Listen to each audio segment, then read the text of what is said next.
Bien, señoras y señores, una vez más, gracias por recibirnos en la intimidad de su hogar.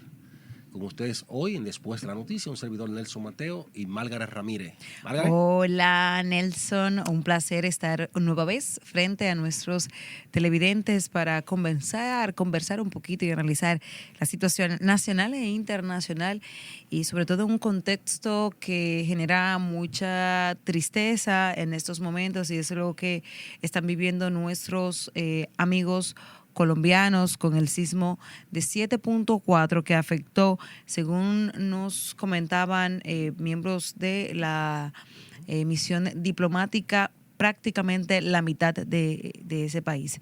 De manera fuera de récord, hablábamos con un miembro de la diplomacia cuando acudimos en el día de hoy a la sede de la Embajada de Colombia en el país. ¿Dónde está ubicada?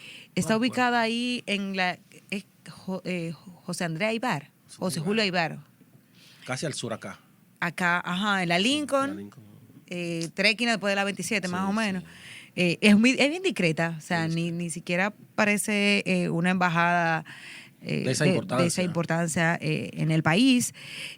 Hay mucha consternación en el pueblo venezolano residente en el país. Colombiano. El pueblo colombiano residente en el país. Al hablar con este miembro de la misión consular, se le notaba en la voz lo conmocionado que está ellos que residen de manera temporal en el país por lo que está viviendo Colombia en el día de hoy. Sí, un movimiento, un fenómeno que sacude a un pueblo, una de las principales economías de la región de Sudamérica, a solo 45 días de haberse propiciado otro similar de 7.2 que hizo más daño en Venezuela, producto de que el de Venezuela, fueron dos consecutivos. Fueron dos consecutivos y de menor profundidad. El de Colombia se produjo a una profundidad mucho más, valga la redundancia, profunda, lo que permitió, según dicen los expertos, expandir más esa energía. Por eso como tú acabas de decir perfectamente, pues tocó a media nación. Eso se sintió inclusive hasta en Panamá. Aunque los daños aún, pues los muertos aún se siguen contabilizando, superan casi ya los 200 y pico. Los heridos todavía, los datos oficiales pues no son muy precisos, el daño a nivel de infraestructuras igual. Lo cierto es que es una situación sumamente delicada por la naturaleza misma, máxime cuando tú tienes un presidente que se ha juramentado no hace 48 horas y ya le da la bienvenida, quizás la situación más delicada por la que él tendrá que atravesar en sus 5 años de gobierno que les esperan. Soy de lo que cree que no tendrá espacio, o bueno, hasta el momento no ha hecho ninguna designaciones, las designaciones necesarias y pertinentes como jefe de Estado y de Gobierno de Colombia. Tendrá que montarse y seguir en su administración, levantando a Colombia sobre la base de lo que ha encontrado, del sistema de cosas que ha encontrado. Recordemos que Abelardo de la Espriella es un neoliberalista antisistema, que no cree en el sistema que él encuentra hoy y el que está obligado a utilizar para encaminar a Colombia por los senderos de la recuperación, de la vuelta a la confianza, a la fe, un país productor de café, de guineo, con una economía que ha tenido sus altas y sus bajas, pero es una economía de las mejores de toda la región, que hoy, pues ayer decía en un discurso un poco hasta medio jocoso, que le ha costado pensar que sus primeras medidas tenían que estar destinadas a levantar a su pueblo en medio de un desastre, cuando ya tenemos, repito, hace 45 días, una situación similar en Venezuela. Nuestra solidaridad para el hermano pueblo colombiano. El Estado Dominicano ya ha habilitado pues centros de recesión, de acopio de donaciones. Tanto Estará en las Fuerzas Armadas. En las Fuerzas Armadas. El Ministerio de Defensa es quien ha anunciado la apertura de este centro de acopio que estará destinado para recibir ayudas para los afectados del terremoto en Colombia, y será la sede para recibir es en la base naval de la Avenida España, donde está la Armada de la República Dominicana. Ahí es que van a estar recibiendo las donaciones de 8 a 5. Llaman a que se envíen insumos médicos, alimentos no perecedero, y agua. Revisar bien lo que usted va a donar, porque si no vale la pena, no lo entregue. Si usted no lo consumiría para usted, entonces no lo envía a otro a que lo consuma, porque entonces no está haciendo un servicio genuino. Es necesario. La experiencia de Venezuela nos enseña que los medicamentos no pueden estar vencidos. Tú no haces nada ni los alimentos. ¿Por qué? No tiene sentido. Al momento de empaquetar estas ayudas en los aeropuertos, entonces un solo que aparezca dañado, que aparezca vencido, detiene a todo el paquete y retrasa las ayudas. En lo inmediato, lo importante son los medicamentos. Esos son curitas, todo lo que sea destinado a salvar vidas. Mira, la nota del Ministerio de Defensa especifica que se recibirán medicamentos e insumos médicos, alimentos enlatados, líquidos de hidratación, alimentos no perecederos, alimentos secos y toallas húmedas de higiene. Eso es lo que se necesita en esta etapa de urgencia. Sí, nada de tacones, vestido de fiesta, que esa fue la experiencia que se vivió con Venezuela, que habían varios centros de acopio aquí en el país, y de los colaboradores que estaban en esa zona decían: nosotros no hacemos nada con vestido de gala.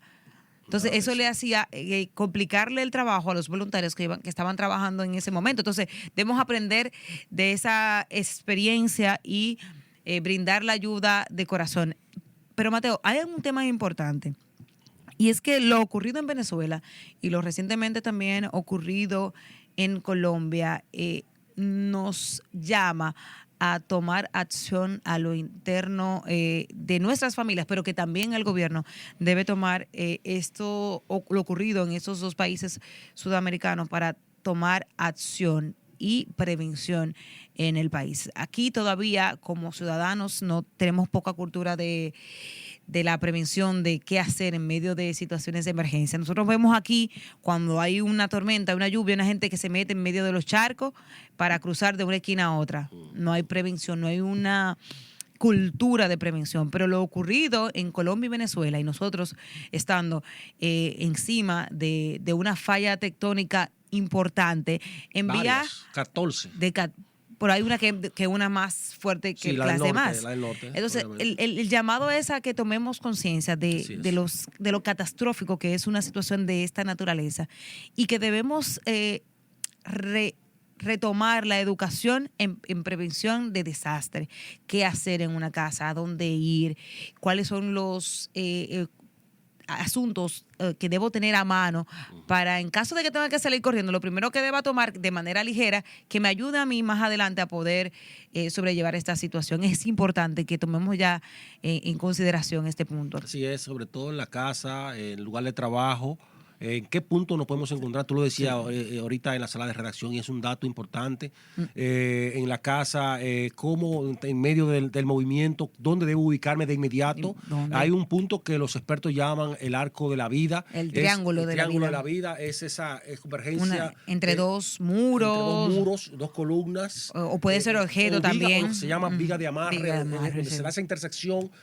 Si es en el centro de la puerta, que ahí convergen dos vigas de amarre siempre y una columna fuerte, por lo general la más fuerte del edificio. Son los puntos donde tú debes colocarte, próximo a la orillita de la cama, a la orillita de la mesa. La llave de tu casa debe estar en un lugar visible y despejada de todas las demás. Una llave que te abra inmediatamente la puerta. Claro. Son pequeños detallitos que salvan vida. Porque tú tienes fracciones de segundo para lograr realizar estos movimientos claves que van a dar al traste con salvar tu vida. Reducir al mínimo la posibilidad de daños más severos. Y déjame decirte que en Colombia es uno de los países de de la región con preparaciones antiguas en materia de prevención de desastres. ¿Tú sabías? No, no sabía Es eso. un país que ha estado trabajando sobre la marcha y es uno de los temas esenciales de que todo gobierno ha asumido como política de Estado. Y sin embargo, fíjate cómo lo golpea. Eso es a una nación que en la región es uno de los mejores preparados en materia de desastre, en materia Ahora de prevención. imagínate tú. Imagínate a nosotros, y vuelvo al tema tuyo, excelente, brillante tu observación, de que el pueblo dominicano y su gobierno tenemos que ponernos a una Prepararnos, sí, en estos prepararnos. momentos donde la naturaleza nos está avisando. Están dando señales Señor, fuertes. fuerte. Y es una falla tectónica que comunica casi a todo un continente. Y que en República Dominicana hay 14.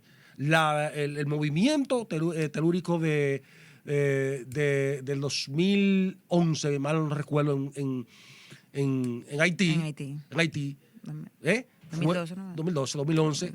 Tuvo sus orígenes en una falla que comunica a la República Dominicana y que, de acuerdo a los expertos, somos nosotros los llamados, los más vulnerables a haber sido afectados por ese temblor que mató a más de 300,000 en Haití y convirtió a nuestro hermano pueblo haitiano en un desastre. Entonces vamos a escuchar el llamado de la naturaleza. Fue en el 2010. 2010. Pero, afortunadamente somos una tierra bendecida. Así por es, Dios. así es.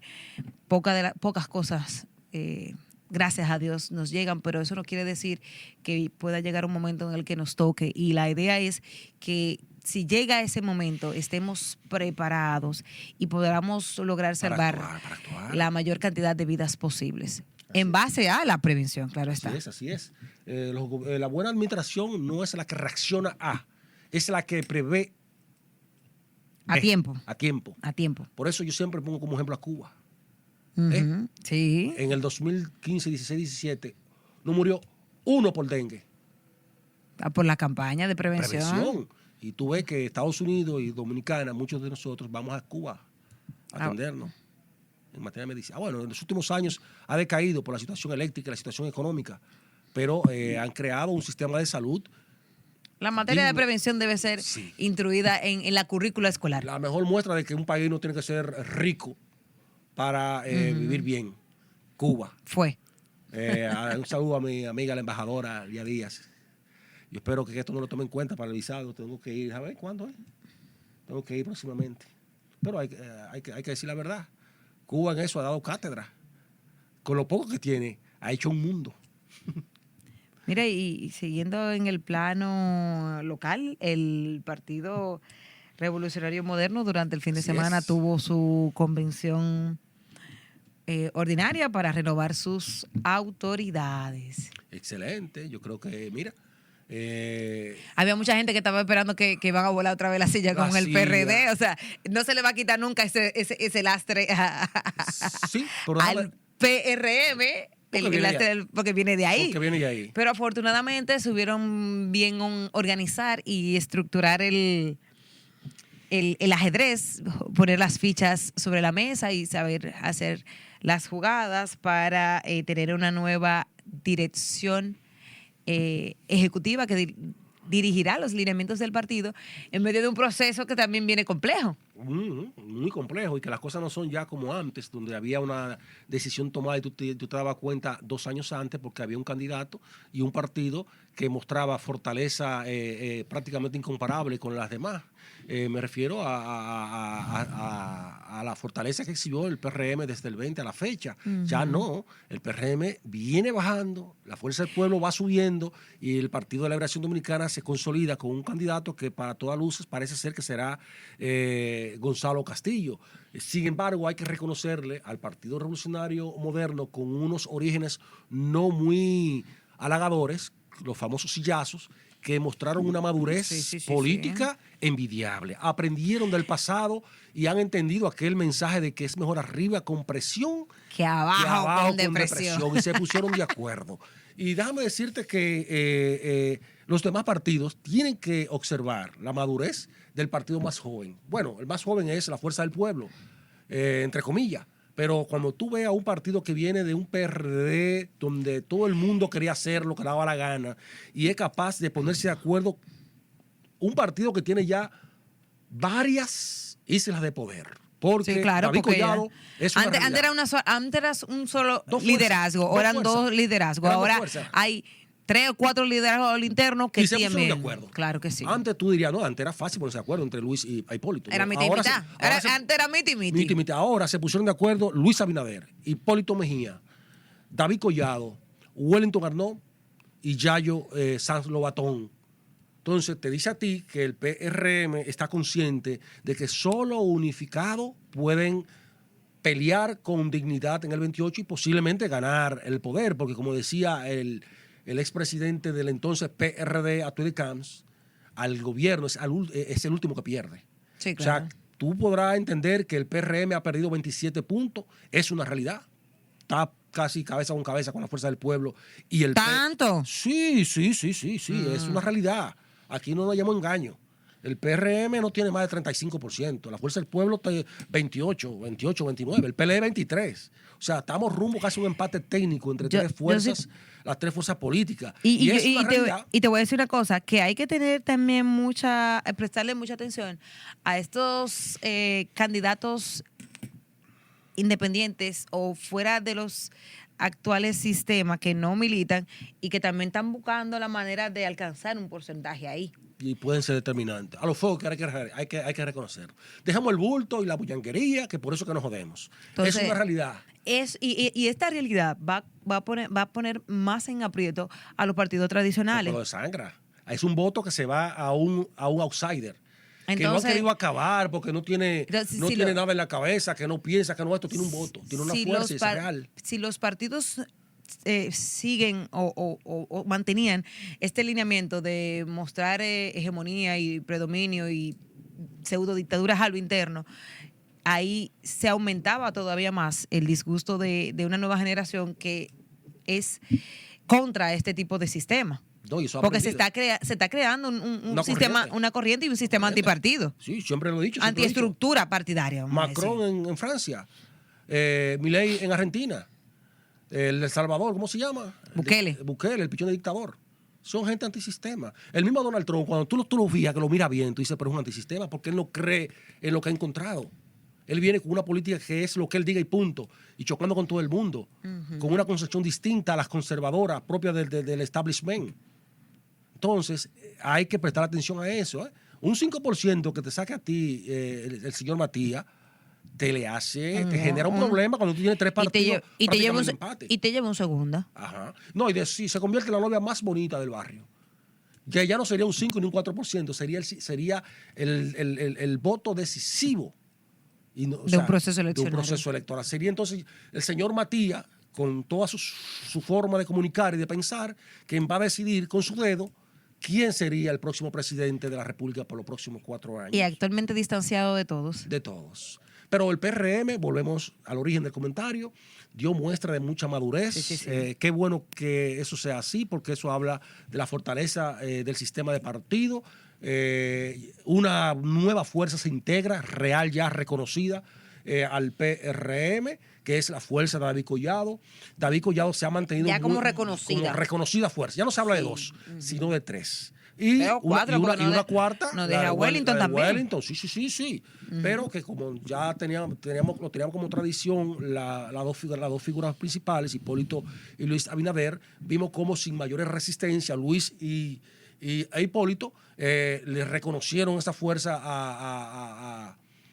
a David Collado a través de la alianza con Yayo y a través de la alianza con Yayo designan como secretaria de organización a una mujer de ese cuadro y otros 4 o 5 vicepresidentes pero mira, a Wellington Arnaud.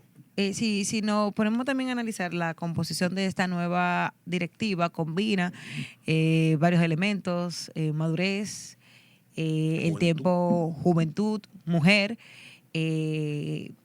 ¿cómo se llama eso? Que no es VG, pero experiencia, juventud, experiencia, el componente... Gloria sé que no está ahí por el hecho simplemente de ser mujer, porque tiene una capacidad ya probada, pero también entran en ambas vías. Lo que hay que ver ahora es cómo logran combinar todos estos elementos para poder lograr mantener el poder más allá del 28. Mira, y hay una realidad que yo espero que no se desconozca a lo interno de la estructuración que ya comenzó. No voy a pecar de indiscreto, tuve una conversación con un dirigente importante del PRM recientemente, y lo que me planteó y mostró, me dice a mí que ya todo está planificado, ya nada es al azar. Ahora, dentro de todo ese proyecto que trae paz, trae tranquilidad al oficialismo, hay una figura importante.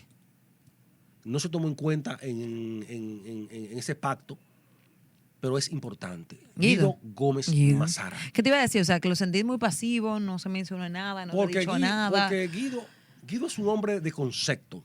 Guido es un político de ideas. Es el principal vocero que tiene el PRM. Lo he dicho una y otras veces y lo voy a repetir. Es el dirigente capaz de articularte un discurso de defensa y en segundo de ataque. Es el que más resiste, es el que embiste y resiste, es el que no tiene cola, es el que ha dedicado toda una vida a su preparación y hoy lo convierte en el principal defensor de un partido que va a necesitar muchos Guido Gómez Mazara, porque ya no es el mismo PRM, viene bajando la principal activo de esta organización, que es Luis Abinader, y posiblemente se lleve como candidato a todas luces de un David Collado, que cuando salga de su burbuja va a tener que enfrentarse con Leonel Fernández, un pico de oro, un hombre que te hace de la mentira la verdad, un hombre con 3 gobiernos encima, que no es fácil enfrentarlo. Entonces ahí es donde tú reconoces la importancia de tener en tu estructura a un doctor Guido Gómez Mazara que te sabe hablar de política internacional, de turismo, de economía, de municipalidad, y que conoce el Estado dominicano de arriba abajo, porque a eso se dedicó, a prepararse para hoy ser una figura vital para este y cualquier otro proceso al que tengan que enfrentarse el Partido Revolucionario Moderno. Mira, el Consejo Nacional de la Magistratura, hay muchos cuestionamientos, algunos cuestionamientos al proceso de selección, con la renuncia de 4 de los jueces a la posibilidad de evaluarse. Ayer Participación Ciudadana y la red de observadores, de justicia. Sí, cuestionaron esto, dijeron que esto llama la atención, esa renuncia, que hay que cuidar el proceso porque se trata de uno de los acontecimientos más importantes del país, que es la renovación en su inmensa mayoría de la matrícula de la Suprema Corte de Justicia. A una observación a mis amigos de Participación Ciudadana y la red de observadores: cuando ustedes vayan a leer un documento, tengan la gentileza de firmarlo, porque nosotros como comunicadores vamos a replicar ahí algo que roza con derechos protegidos. Estamos hablando de derecho. Ya la ley 6132 y el nuevo Código Penal son muy exigentes. Vamos a ser un poquito más responsables. Eso no se ve bien. Si usted va a emitir un comunicado, fírmelo, claro, para que la gente sepa sobre quién descansa. La responsabilidad. Sí, porque evidencia mató relato. Y lo que está escrito, eso es lo que vale ante un tribunal. Y ustedes como abogados saben a lo que yo me refiero. Vamos a corregir ese pequeño error, porque no seré yo el responsable de una información que ustedes sirven, pero de esa manera no, así no. Mire, pero hablando del tema de las renuncias, la semana pasada yo conversaba con algunos abogados, penalistas y juristas, y ellos hablaban de que no le hacía mayor cuestionamiento el hecho de que de estos jueces decidieran abandonar el proceso de evaluación y posible ratificación, tomando en cuenta de que muchos de ellos ya tienen más de 30 años en el proceso, en el sistema judicial, y comentaban de que quizás ya necesitaban un cambio en la estructura y que también es un tema de personal el ver quizás en muchos casos hasta la salud, porque el ser juez no es un trabajo sencillo. Me No es imagino sencillo. que carga con un nivel de presión laboral, emocional, física. ¿No? Y la designación de esas matrículas descansa sobre los hombros de esos miembros del Consejo Nacional de la Magistratura que preside Luis Abinader. Por eso nadie puede ahora quitarle a Luis Abinader la facultad, querer quitarle, cuestionarle de poder designar allí a quien él entienda, porque cuando él baje de ahí, lo bueno o lo malo que haga esa Suprema Corte de Justicia se le va a cargar Se le a pega, él. se le Entonces, pega, él es se que le tiene que pega. señalar a la gente en el que él cree, como lo han hecho los otros, como lo hizo Danilo Medina, como lo hizo Leonel Fernández, pero y suenan nombres importantes, Fernando Langa, un importante jurista de Santiago, Ignacio Camacho, presidente del Tribunal Superior Electoral, y Samir Issa. Yo creo que dentro de esos tres, el que más fuerte está es Samir Issa, porque es el que más huele a independencia. Primero porque Fernando Langa... para dirigir el Poder Judicial. El Poder Judicial. Fernando Langa es un hombre, un jurista muy cercano a la familia Abinader. Ignacio Camacho ha hecho un trabajo encomiable en el Tribunal Superior Electoral y no creo que lo vayan a desmantelar para llevarlo a la Suprema Corte de Justicia. En cambio, Samir Issa ha sido parte de una Junta Central Electoral que todos los partidos le han reconocido un trabajo transparente y objetivo. Una transparencia y una objetividad que sin duda alguna la podía trasladar hasta la Suprema Corte de Justicia, y es un hombre que cuenta con el visto bueno del imperio, porque recuerda de dónde viene él. Él viene de Participación Ciudadana. Y un hombre que se maneja con un nivel de contacto. De contacto, de tacto, un tipo de manejo, de respeto, de cuidado, y sobre todo que le va a permitir al presidente Luis Abinader, en caso de que lo escojan, quitarse de encima cualquier cuestionamiento de dependencia del partido, porque no es un político. ¿Y ya comenzaron a depositar las aspiraciones? Están por ahí. Lo que pasa es que es el secreto mejor guardado. Pero lo cierto es, señores, que es un buen momento para que el presidente continúe fortaleciendo el sistema de separación, de independización del sistema judicial con la designación de un presidente. Para mí, que él le permita a él pues, irse tranquilo y que no mañana lo digan que usted impuso un cuadro de su partido, ni muy cercano a él ni a la organización. Y creo que ahí está la fortaleza de Samir Issa. Me parece que sí. Mira, pero el Consejo Nacional de la Magistratura tiene en sus manos el reto de casarse con la gloria, poniendo ahí una persona de que pueda lograr mejorar el sistema judicial. Sí. Esperemos que así sea. Señores, de esta manera hemos llegado al final de su espacio después de la noticia. Será pues hasta mañana, si Dios y ustedes lo permiten. Feliz día. Feliz resto del día.